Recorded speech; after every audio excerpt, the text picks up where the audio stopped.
Hey listeners, if you haven't heard about Anchor.fm, it's the easiest way to make a podcast. Let me explain. Anchor.fm is free. There's creation tools that allow you to record and edit your podcast right from your phone or computer. Anchor will distribute your podcast for you so it can be heard on Spotify, Apple Podcasts, and many more. You can make money from your podcast with no minimum listenership. It's everything you need to make a podcast in one place. Download the free Anchor app or go to anchor.fm to get started. That's ANCHOR.fm.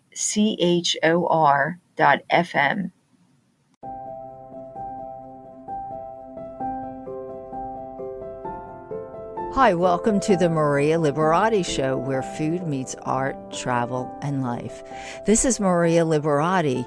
What does food mean to you? Well, we're going to find out in this episode. Happy spring, happy Easter, happy Passover. Hope you're having a great week. This week's segment will include an interview with my special guest, Chef Dean Nollet. He's actually a chef and an actor. Dean studied the culinary arts in Italy. He is co-owner of a great restaurant cafe in Utica, New York called Cafe Cannoli. Get it? Cannoli. He owns it with his brother. And Dean specializes in authentic Italian pastries, but he was also in a film with one of my favorite actors, Paul Sorvino. Paul filmed one of his latest movies in Utica, New York, and Dean was lucky enough to get a small part in the movie. So he's going to tell us all about that and some things about the set, you know, when they were on the movie set, and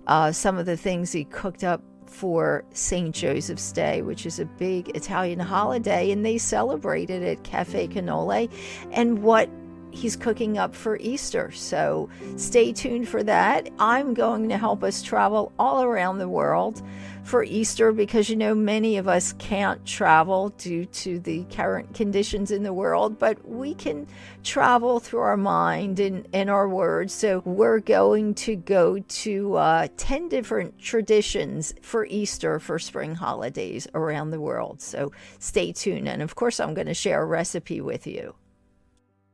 And I'd just like to remind everyone that we still have some time to join me on my virtual Easter bake-along with Chef Joe Borio. That will be this Friday, April 2nd, from 2 to about 4:30 p.m. on Zoom. We'll be doing a virtual bake-along. I will be doing a traditional Italian Easter bread. It's called treccia con limone, and it's a braided lemon Easter bread made with ricotta cheese. It's really good. It's kind of from my days filming in Amalfi with those wonderful lemons, Amalfi, Italy.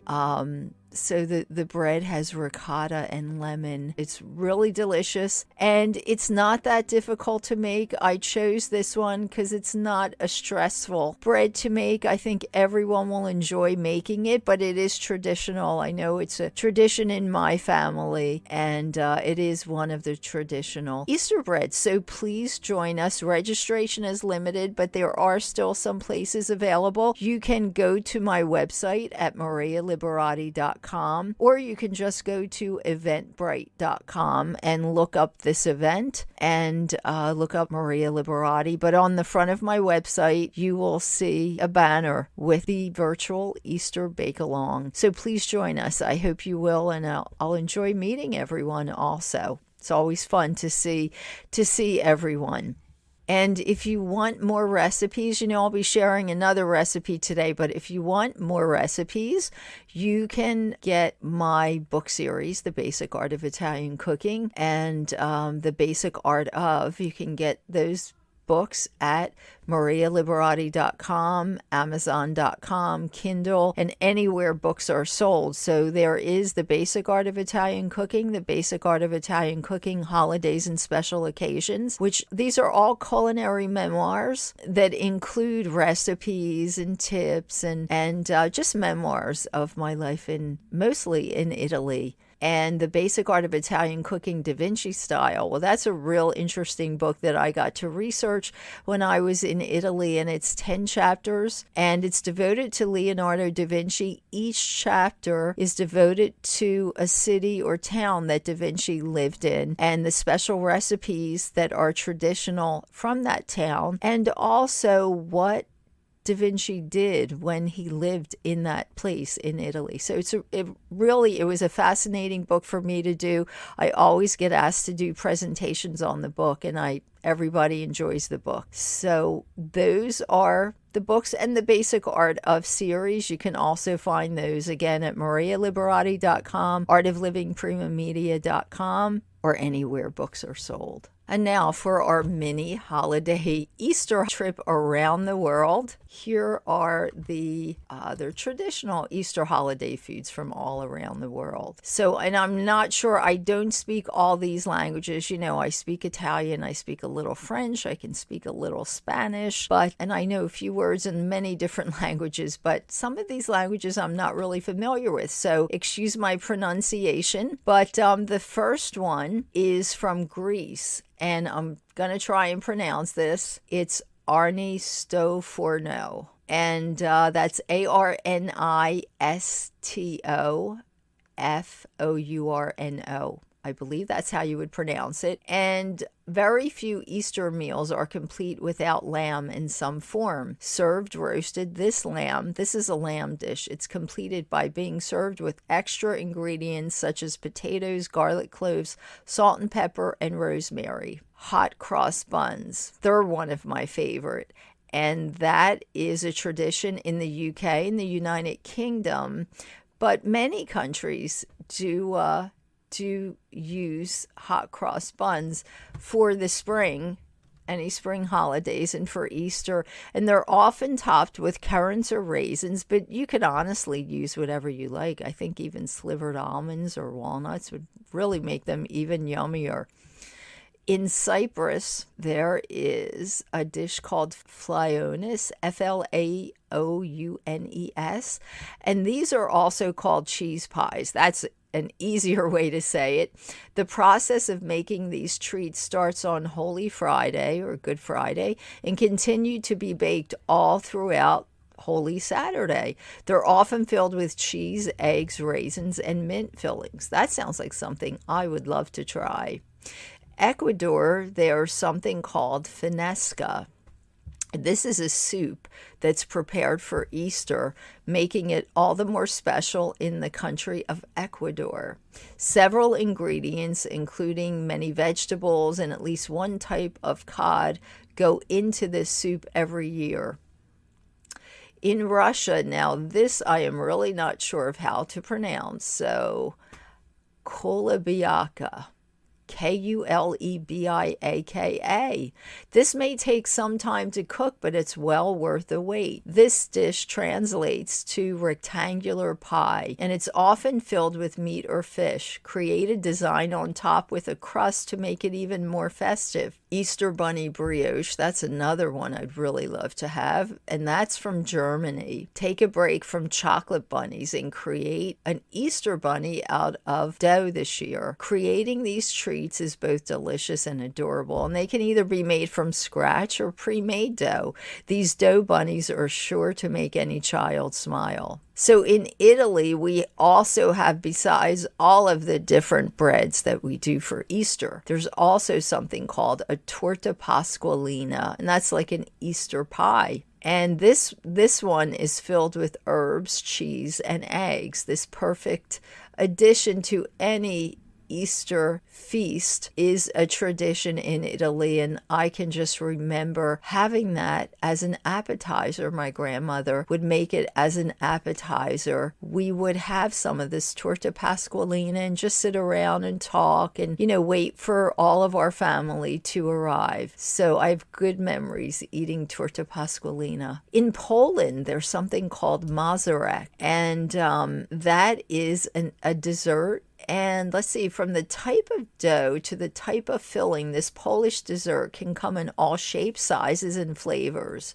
So it's no wonder this pastry is on many Easter menus in Poland. Then we have from Spain something called La Mona de Pascua. And it's a dessert. It's a cake. It's a delightful cake that signifies the end of Lent in Spain. It's most commonly created in the shape of a giant donut, and there's no right or wrong way to decorate it. In the United States, well, I know we have many traditions, but because eggs are used specifically for Easter, deviled eggs are served on many tables here in the United States for Easter. So, deviled eggs are really easy to make, and you can really do a lot with them. Just slice a hard-boiled egg in half, and you can add, usually it's mayonnaise and mustard to the egg yolk. Take out the egg yolk, add mayonnaise, mustard, pinch of salt, pinch of black pepper. You can add onions, celery. I love to add celery chopped real fine.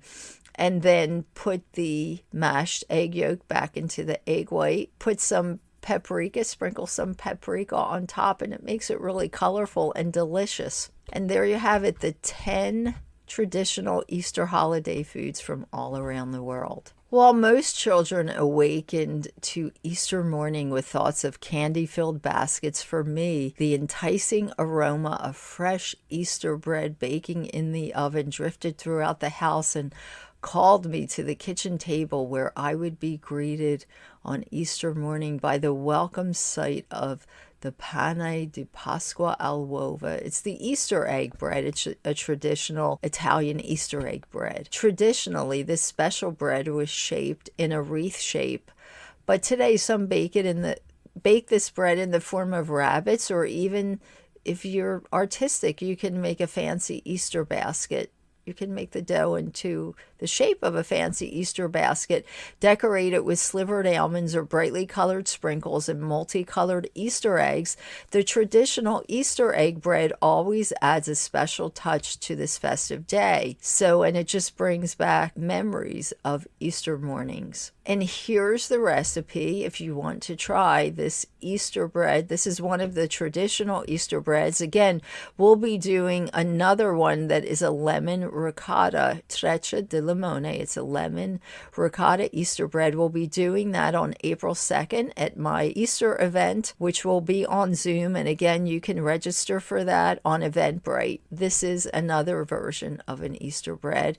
And here's the ingredients: 6 cups of all-purpose flour, a half a cup of sugar, 2 small packages of dry yeast, a teaspoon of ground cinnamon, a teaspoon of salt, 1.5 cups of milk, juice from 1 fresh lemon, grated peel from 1 fresh lemon, a teaspoon of anise flavoring, 6 tablespoons of butter cubed, 4 eggs, a 1/4 cup of slivered almonds, 3 hard-cooked eggs, some olive oil, and 2 tablespoons of cold water. In a large mixing bowl, combine 2 cups of flour, sugar, yeast, cinnamon, and salt. In a saucepan, heat the milk and butter to about 120 degrees Fahrenheit to 130 degrees Fahrenheit.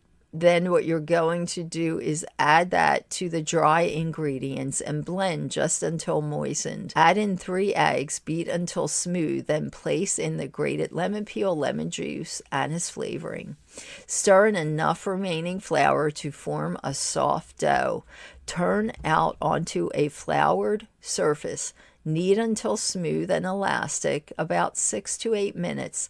Place in a greased bowl. So when I say a greased bowl, you're going to grease it lightly coat it with butter or olive oil. Actually, you can just coat it with olive oil, turning once to grease the top. So once you've greased the bowl with some olive oil, you're going to rub olive oil on it. Put the dough in there, then turn the dough around so that the top has the olive oil on it, and that's going to cover the top. Then what you're going to do is cover this with a towel or some plastic and let this rise in a warm place until the dough has doubled. That would be about 45 minutes to an hour. You're going to dye the hard cooked eggs. You're going to dye them whatever colors that you want them and lightly rub them with oil so they're kind of glossy. Set those aside. Then what you're going to do is place the dough on a lightly floured surface.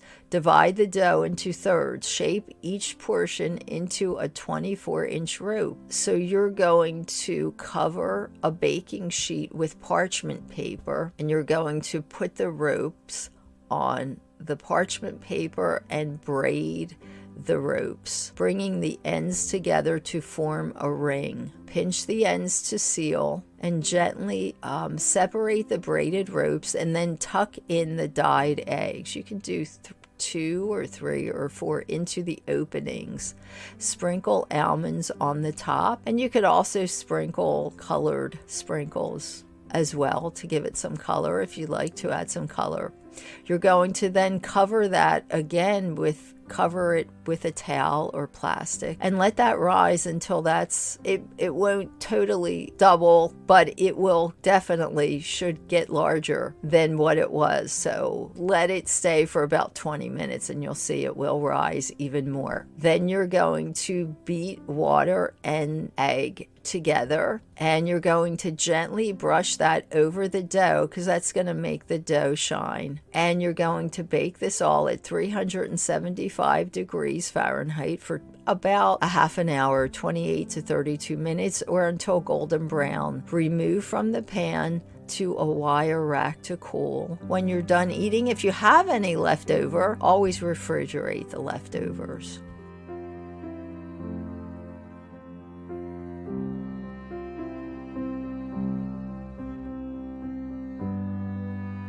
Hi, and today we are welcoming, I have somebody that is just going to share some delicious, really delicious things with us today. If you saw my quick segment on Facebook Live, again, we have Dean Nole with us. He is a chef, and he's the co-owner of a marvelous place in Utica, New York. It's called Cafe Nole. And we're all trying to support restaurants out there. So you definitely, if you get a chance to go to Utica, New York, that's where it is.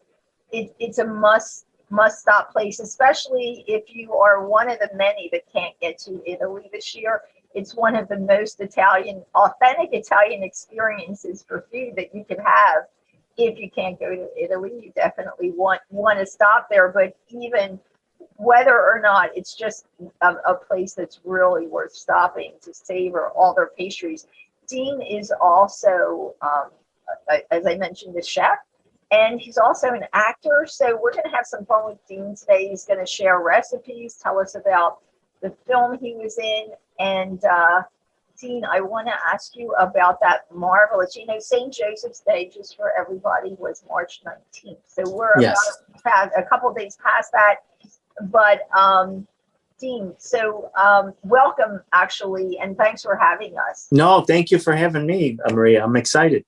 Yes, so tell us about the St. Joseph's feast that you had. It's a big feast for anybody that doesn't know. It's Father's Day in Italy, and they do all kinds of amazing pastries and things. And Cafe Nole also had a big celebration, I understand, correct? Yes, it was our 25th year that we've been open, and we've been doing this event. We usually have some of the local priests come up and they'll do the blessing of the St. Joseph's bread. My brother Jason and myself are excited because each year it gets bigger and bigger. And even last year, with the crazy year we all had, we were able to stretch San Giuseppe out to the whole week, and we did a lot of to-go dinners and pastries. And, two of the most popular pastries that we do for St. Joseph's is the Sfingi di Ricotta and the Zeppola with the custard. The Zeppola is from the Napoli region, and the Sfingi is from Sicily. We fried this year a record. We did 1,400 of the pastries. So it was incredible. It was incredible to the point we actually had to let them cool a little bit before we filled them. But we sold out. In fact, that Saturday, the 20th, we had to fry some more for the people who weren't able to get the pastry. Oh my gosh. So it reminds me in Italy, because I know when I'm there for St. Joseph's Day, the first thing I do when I wake up that morning is go to one of the coffee bars and get the Zeppoli, because so they did make the Zeppoli, and you could just get these gigantic, amazing Zeppoli.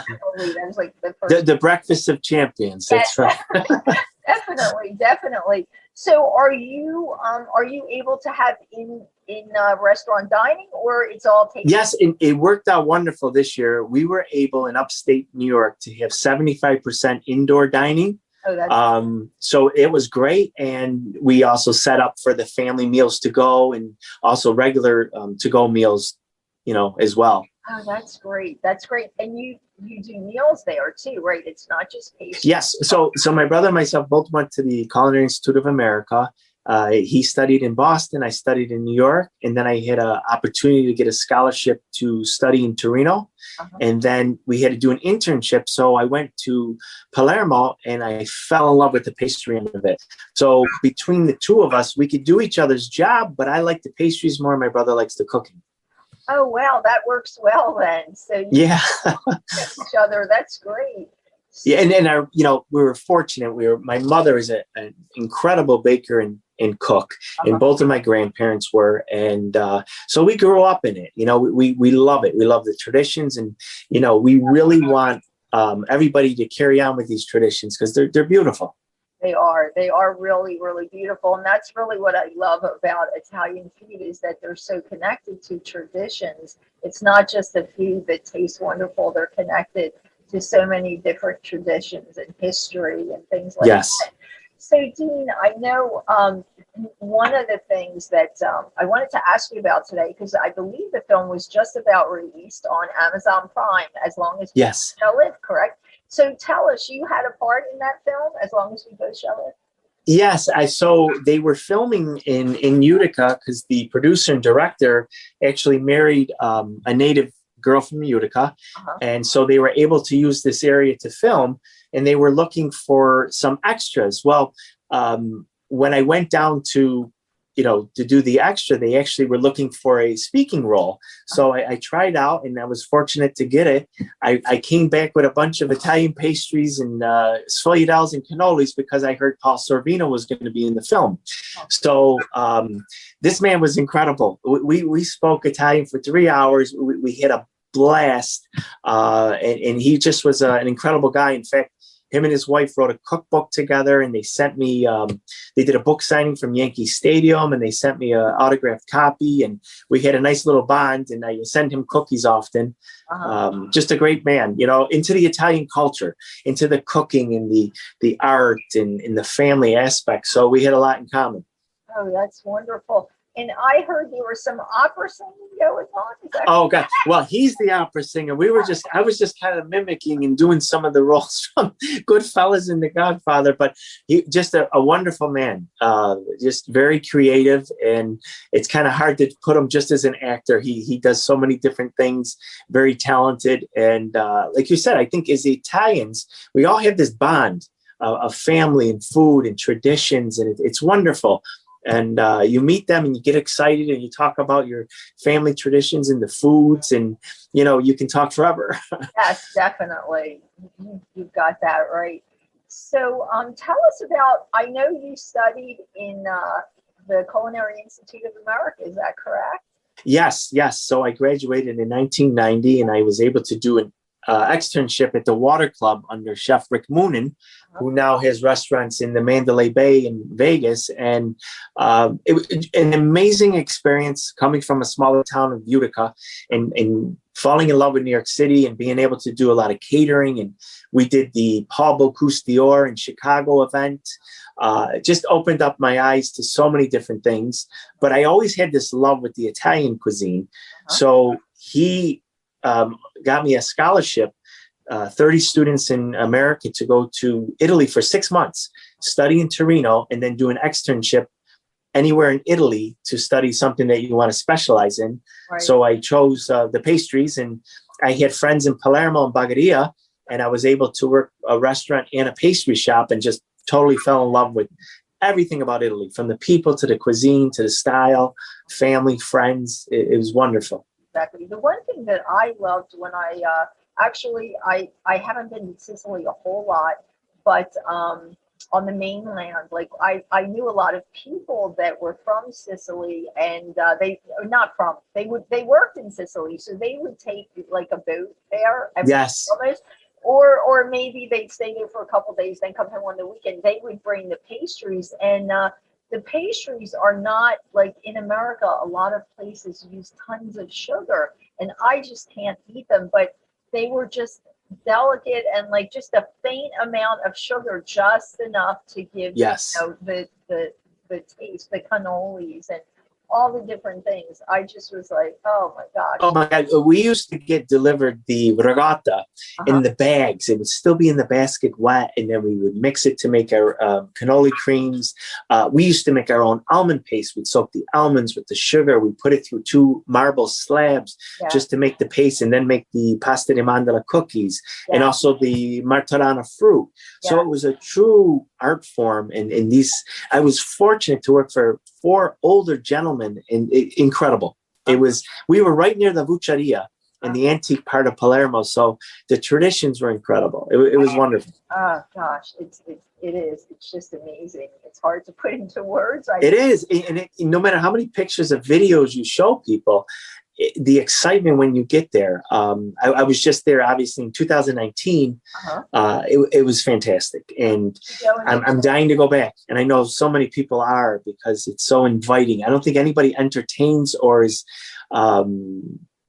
welcoming as the Italians. They're incredible people. Exactly. Where did you go? Tell us about any special places you traveled to in 2019 when you were there. Well, we opened up a line. We're trying to do our line of pastries so we can sell to distributors. So I wanted to do our pasticciati, sfogliatelle, and our aragosta, the lobster tails.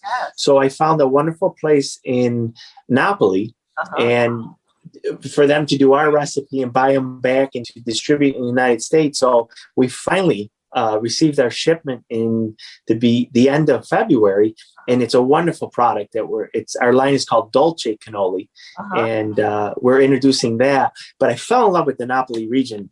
My grandfather's mother was from there, and from Caserta. It's wonderful, and to me they're so colorful. The people, they're incredible. They are. Did you go to like Amalfi, Positano, Sorrento? Right? It's like a movie. It's like it's like make believe. It's so pretty. It is. It's just unbelievable. In fact, when I did my PBS series, I was supposed to start at some other place like near Rome, and they called me and they're like, "We're really sorry to tell you we can't go to," I forget the name of the town. I'm like, "Are you kidding me?" They're like, but we're going to be going to Amalfi, Positano. We're going like, are you kidding me? Let's just do the whole show there, right? Yes, exactly. Oh my gosh. It is. It's just like words can't describe. So tell us, Dean, I guess before you leave, do you have any recipes you can share with us, or something simple, I guess maybe people could do for Easter, or other than, can people order, like if people want to order some bread or something from you online? Yes. So we do some shipping, and we're going to concentrate on soon is trying to be able to ship all over. We did a lot with our cookie trays and things that don't require the refrigeration or freezing, because it gets a little expensive when you have to do things overnight. Yeah. But with the breads and the cookies, they can go next day, 2 days. Right. So we do a lot of that in on our Facebook page or our Instagram. If people will write in and we'll ship them cookies. We're doing like a whole line of 13 different varieties of the almond paste, the biscotti, Regina, in the cuccidad, the famous fig cookie as well. So yes.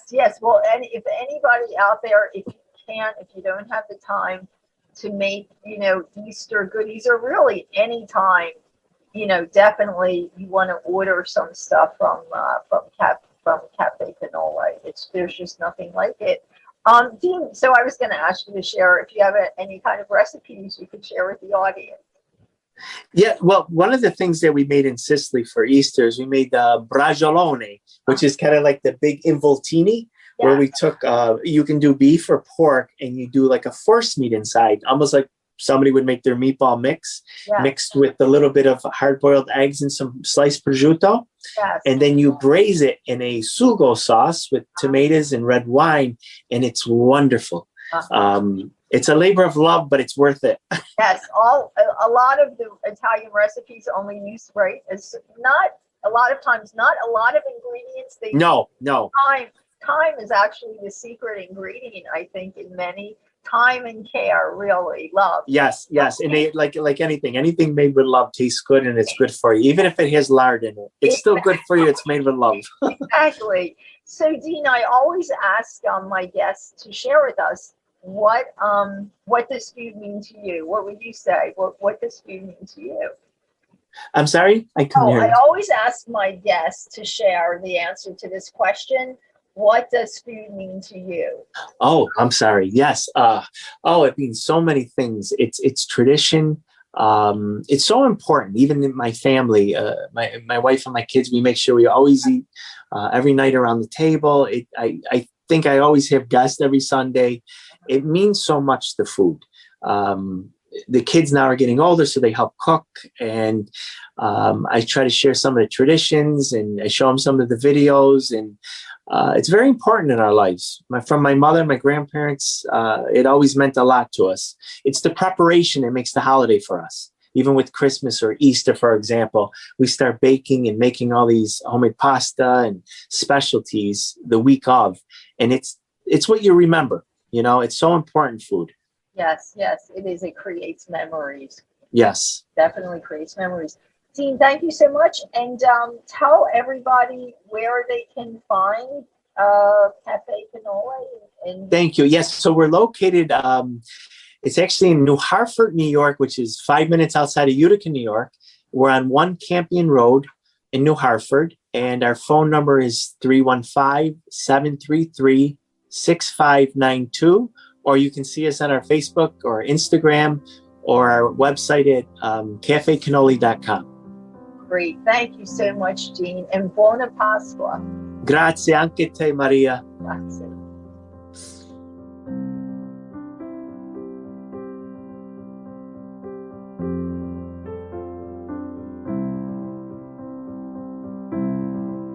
Thanks for listening to the Maria Liberati Show and joining me in finding out what does food mean to you. Well, this is Maria Liberati.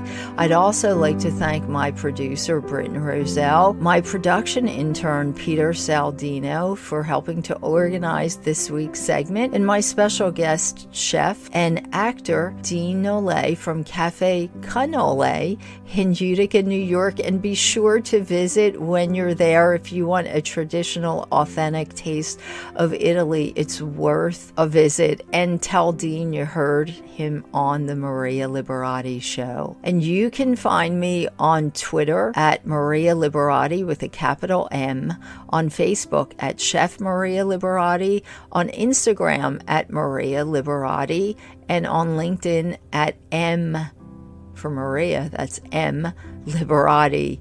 And please join me for my virtual Easter bake-along with Chef Joe Borio. I will be doing a traditional Italian lemon ricotta Easter bread, and Chef Joe will be doing another Easter specialty as well. And you can register for that from my website at marialiberati.com. You'll see the banner on the front page, or you can go to eventbrite.com where you have to register for the event. I hope to see you there. Looking forward to meeting everyone and celebrating spring and Easter together. And that's on Friday, April 2nd from 2 to 4:30. So please register. There's a few days left and a few spots left. And you can find my recipes and more recipes at my blog at marialiberati.com, and my book series, The Basic Art of Italian Cooking and The Basic Art of. You can find those books at marialiberati.com and anywhere books books are sold. And please share your pictures of any of the dishes that you create from my recipes on the Maria Liberati Show. If you create any of the Easter breads that I shared, or any of those Easter specialties that I talked about from all around the world, please share a photo, hashtag it the Maria Liberati Show, and you may be selected to win an autographed copy of one of my books from my book series, The Basic Art of Italian Cooking and The Basic Art of. And also, as always, share on social media, what does food mean to you, in a post of 50 words or less. Hashtag it the Maria Liberati Show, and you may be selected for an autographed copy of a book from my book series. And I also like to mention that we're starting a restaurant of the week. Not every week, but certain weeks we'll honor restaurants, and this week's was Cafe Cannoli in Utica, New York. It's so important to support the restaurants out there during this crisis that the world is having, so that we show our support and our love for those restaurants and restaurant workers out there. So this week we're honoring Cafe Cannoli. And this is Maria Liberati saying, until next time, peace, love, and pasta.